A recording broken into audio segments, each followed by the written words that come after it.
Hola, gracias por estar junto a nosotros una vez más en el programa Mensajes en tiempo de cuarentena con el pastor Aldo Vega Garay. El mensaje de hoy lleva como título El infierno, la ira venidera. Pero antes nos deleitaremos escuchando y viendo una alabanza que se ha convertido en un himno tradicional en la voz de Dani Berríos, el cual lleva como nombre Qué majestuoso es tu nombre, seguido del himno de la batalla. Dios le bendiga.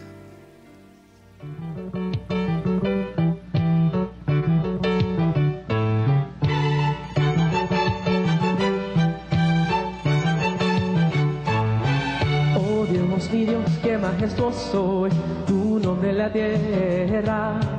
Oh Dios mi Dios, qué majestuoso es tu nombre en la tierra. Aleluya, te alabo, Señor. Aleluya, te adoro, Señor.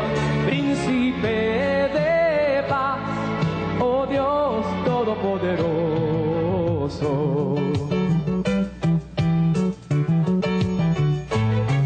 Oh Dios, mi Dios, qué majestuoso es tu nombre en la tierra.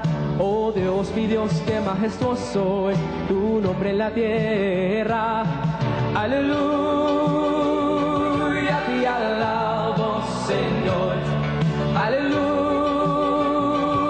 te adoro, Señor. Príncipe de paz, oh Dios todopoderoso. Oh Dios, mi Dios, qué majestuoso es tu nombre en la tierra. Oh Dios, mi Dios, qué majestuoso es tu nombre en la tierra. Aleluya, te alabo, Señor. Aleluya, te adoro, Señor. Aleluya, te alabo, Señor. Aleluya, te adoro, Señor. Príncipe de paz, oh Dios todopoderoso. Príncipe de paz, oh Dios todopoderoso.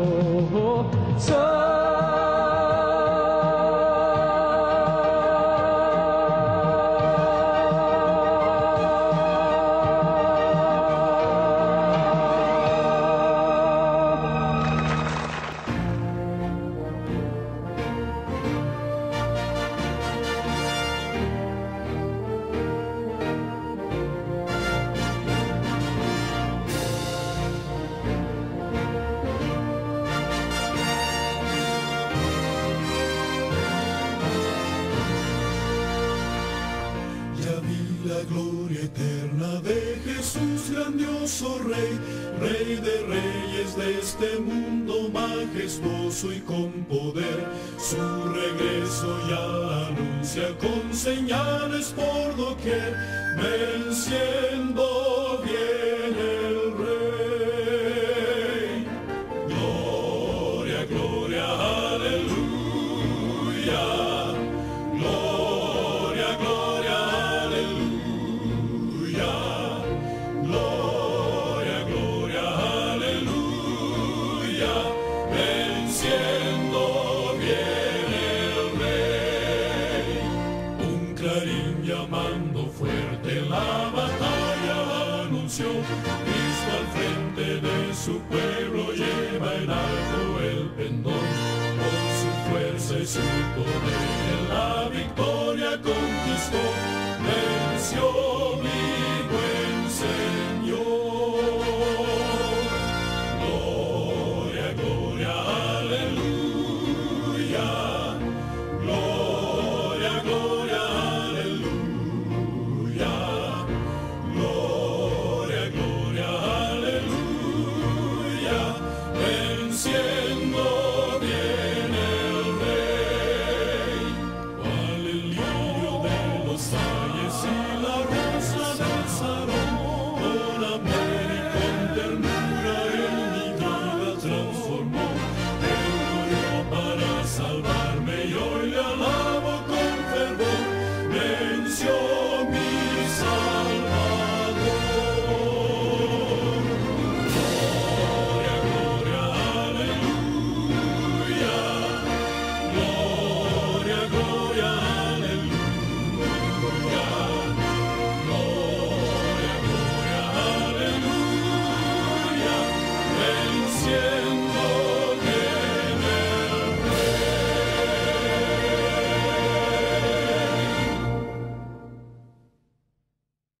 Hola hermanos, nuestro texto de esta mañana se encuentra en el Evangelio de Mateo, capítulo 3, versículo 1 al 10.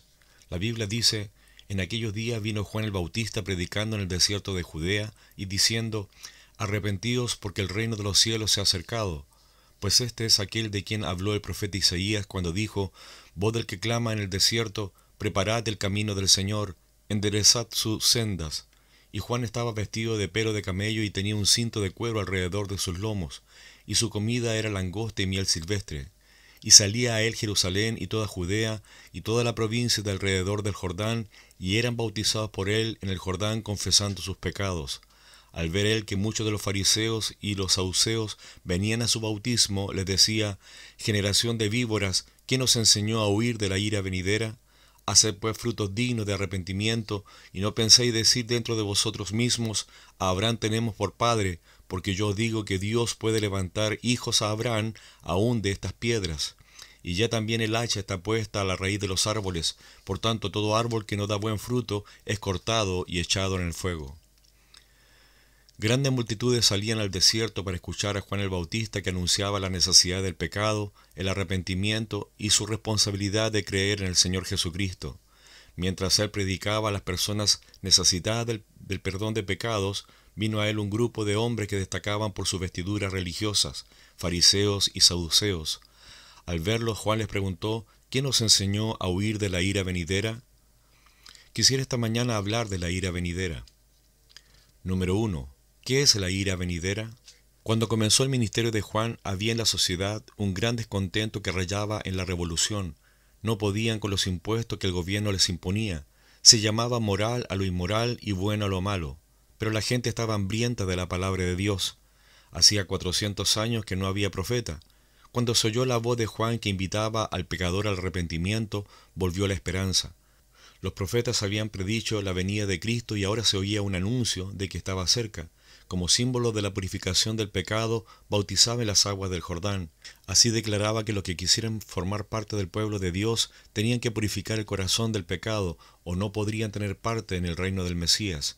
Muchos de los saduceos y fariseos, que se creían ser mejores que los otros hombres y habían inducido a la gente a tener una alta opinión de la piedad de ellos, llegaron confesando sus pecados y pidiendo el bautismo, pero no tenían verdadera convicción del pecado. Eran oportunistas que esperaban hallar favores en el reino venidero y pensaban que al recibir el bautismo de mano de Juan fortalecerían su influencia sobre el pueblo. Mas Juan les hizo frente diciendo: Oh generación de víboras, ¿quién os enseñó a huir de la ira venidera? ¿Qué es la ira venidera? Es la ira de Dios y se refiere a la indignación de Dios contra el pecado. El libro de Romanos capítulo número 1 versículo 18 dice: Porque la ira de Dios se revela desde el cielo contra toda impiedad e injusticia de los hombres que detienen con injusticia la verdad. La ira de Dios representa su respuesta santa y justa hacia el pecado.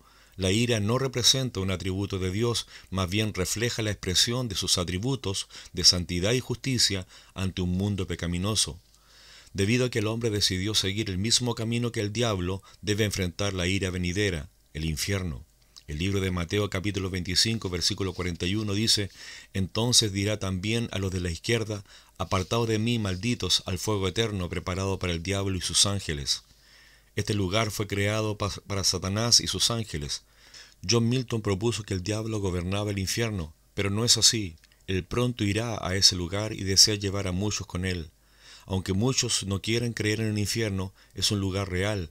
Jesús habló en los evangelios más de este lugar que del paraíso. El libro de Lucas capítulo 12 versículos 4 y 5 dice: Mas os digo, amigos míos, no temáis a los que matan el cuerpo y después nada pueden hacer, pero os enseñaré a quién debéis temer. Temed a aquel que después de haber quitado la vida tiene poder de echar al infierno. Sí os digo, a éste temed.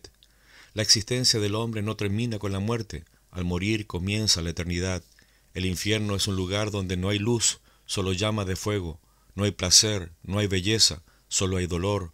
No hay música, solo hay llanto y gritos de horror, voces pidiendo perdón una y otra vez, otro maldiciendo a Dios.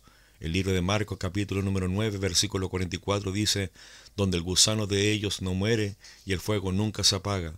El alma sigue viva, siente, piensa, recuerda, se da cuenta de su realidad. Recuerdo de culpa, arrepentimiento, no hay perdón. voces pidiendo misericordia, y no hay misericordia. El libro de Mateo capítulo 22, versículo 13 dice: Entonces el rey dijo a los que le servían: Atadle de pies y manos y echadle en las tinieblas de afuera, allí será el lloro y el crujir de dientes. El ángel agarra a ese hombre y atándole de pies y manos le sostiene un instante sobre las fauces del abismo. No existe fondo. Oye que se elevan desde el abismo palabras de lamento, gemidos, quejidos profundos y alaridos de espíritus torturados.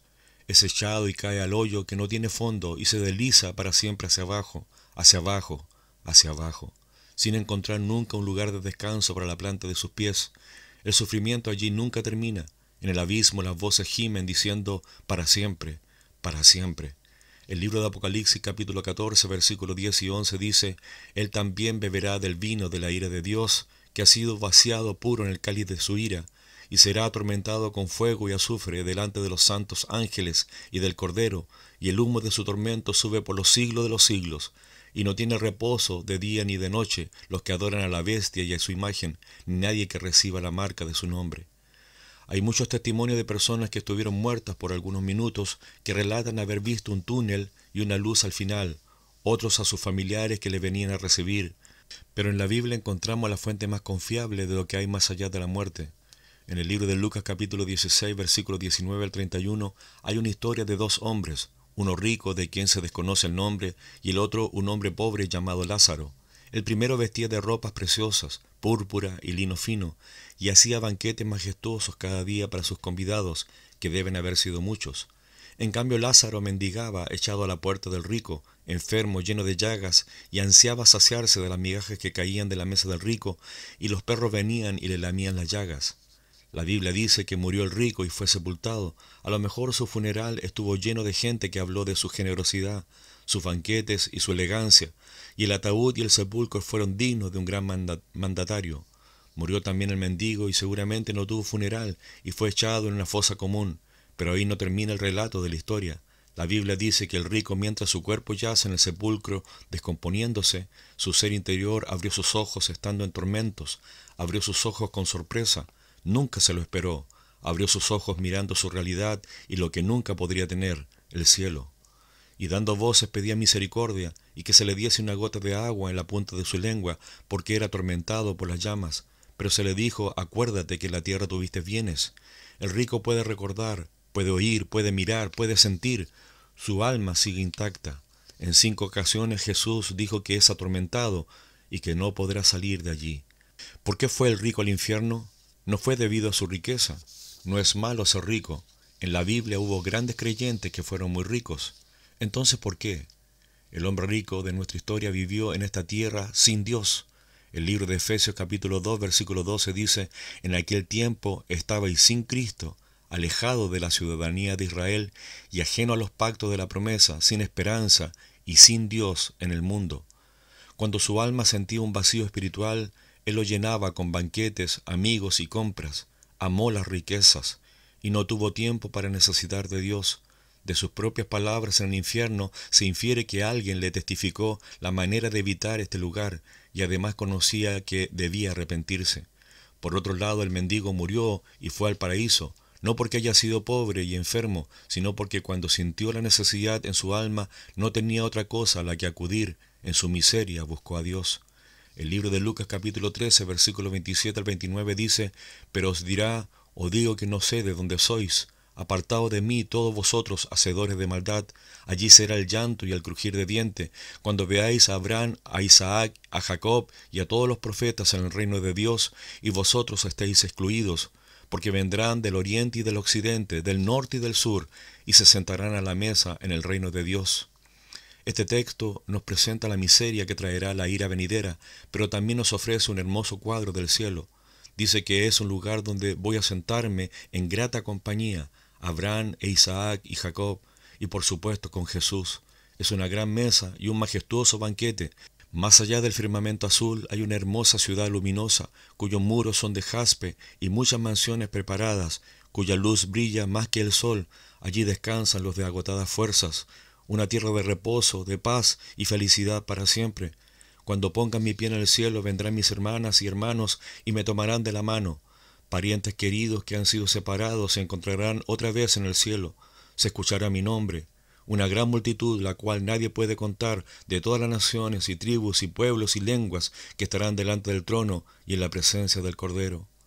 La ira venidera es justa y bien merecida, ignorada o menospreciada porque no es inmediata sino venidera. Será terrible porque es la ira de Dios. No se puede sostener en contra de esta ira. La única manera de sobrevivirla es de huir de ella. Número 2. Debemos huir de ella. Como ya hemos mencionado, Juan predicaba la necesidad de reconocer de verdad sus pecados y creer en Jesucristo. Él le dijo a los saduceos y fariseos que nos enseñó a huir. Huir indica la urgencia, una acción inmediata, revela la proximidad de la ira, la tormenta ya viene, no hay tiempo que perder y hay necesidad de buscar un refugio. Salomón dijo en el libro de Proverbios capítulo 27, versículo 1, no te jactes del día de mañana, porque no sabes qué dará de sí el día. Nadie puede estar seguro que vivirá un día más en esta tierra, la vida es frágil. Jesucristo es el único refugio que puede proteger al pecador de la ira inaguantable de Dios. El libro de Romanos capítulo 5 versículo 9 dice, pues mucho más, estando ya justificados en su sangre, por él seremos salvos de la ira. Fue Jesús quien pagó la deuda de nuestros pecados con precio de sangre, para que ni tú ni yo fuéramos a ese lugar de condenación. Él tomó tu lugar y llevó la maldición del pecado en la cruz, sintió las tinieblas, tuvo la sed de los condenados, clamó diciendo, Padre, ¿por qué me has desamparado? Todo por ti. La gente dice, ¿cómo un Dios de amor puede mandar a alguien al infierno? La respuesta es, la gente no va al infierno debido a sus pecados, sino por rechazar el amor de Dios que es a través de Jesús. El libro de Juan capítulo 3 versículo 36 dice, el que cree en el Hijo tiene vida eterna, pero el que rehúsa creer en el Hijo no verá la vida, sino que la ira de Dios está sobre él. ¿Por qué razón el hombre rico fue al infierno? Porque él no quiso creer a Moisés y los profetas, o sea, las Escrituras, que testificaron acerca de Cristo. Él le rechazó.